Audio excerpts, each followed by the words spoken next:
Hi, this is Aleksey and I'm at the VMware booth. I'm joined by Aleksey Pershin. Hi Aleksey, how are you? Hi, I'm doing good. So we are at the SRM booth, and SRM is Site Recovery Manager, a product that is around for a while, but it has evolved, it has new features. Can you tell me something about the newest release? The new release has been just released. We have actually several big features. The biggest one is support for what we call storage profile-based protection groups, which are basically a way to express disaster recovery as a policy. You attach protection to a storage profile, any data store, any VMs that show up in this profile will automatically be protected added to recovery plans. In addition to this, we added support for stretch storage, which allows adds the ability to use vMotion as part of plan failover. For people who know, right now when you use a plan failover in SRM, we guarantee no data loss, which means that if you're trying to avoid a disaster, you will not lose any data as part of the failover, but you will suffer some service downtime because the VMs will be shut down and then restarted on the recovery side. With stretch storage, if you're using stretch storage across two sites, you can use vMotion as part of the plan failover, in which case, in addition to the no data loss, you will add no service downtime guarantees, which will basically be completely transparent failover for everybody outside of this. In addition to stretch storage support, another new feature in SRM this year is the integration with NSX, which allows user to use NSX to stretch networks between two sites, and then SRM will automatically recognize that. And if NSX is configured to replicate firewall security rules attached to VMs on the protected side, they will automatically be transferred to the recovery side, and when the VMs fail over, they will be attached to it automatically.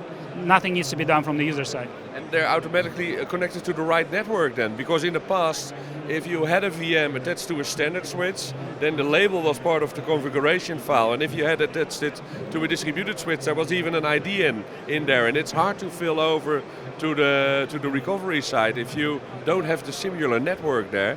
But now you're able to use the same layer 2 network over layer 3 on your recovery side. In the past, it's still supported in the current SRM. We solved the problem of different networks on the two different sites by offering two things. First, the user has to configure what we call network mappings, where you map the network from one side to the other side, and whenever VM is failed over from one side to the other, we automatically know which network to attach to. But of course, this requires the user to configure the mappings correctly. That's one. And two, presumably you have different networks on two sides, so you have to configure IP configuration for VM to use 1.2, 1.3.4 on one side, and the other different IP address on the other side. And SRM would reconfigure the VM as part of the failover to use the new IP addresses. Obviously, that's work and prone to errors if you don't do it right. With NSX, the network is stretched. It's literally the same network on both sides. In this case, you don't actually configure network mappings because they're automatically discovered by SRM.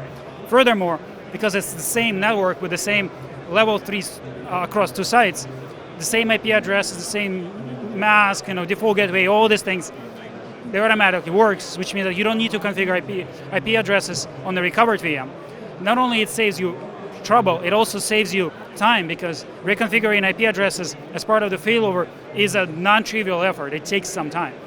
And then on top of that, the security rules, firewall, routing rules that are attached in NSX to the VM, they will be automatically transferred to the other side.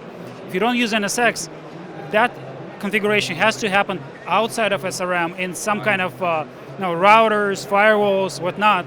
And if you need to do like a DNS switch as part of the failover, you would have to implement some scripts that would be attached to VMs or to a recovery plan that would be reconfigured automatically as part of the failover. With NSX, all of this becomes much, much easier. Okay, oh, that sounds really great. Are there any other new features you forgot to mention? Storage profile protection groups, stretch storage, NSX. That's already a pretty big list, don't you think? Yeah, I totally agree. So when people want to have more information about SRM, is there a special section at the website? Can they download a trial? No, I don't think there is a trial. Obviously there is a section on our website that does this.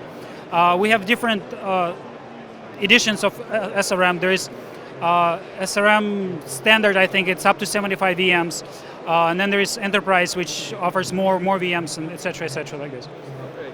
Great, many thanks Aleksey for the interview, and have a great VMworld. Thank you.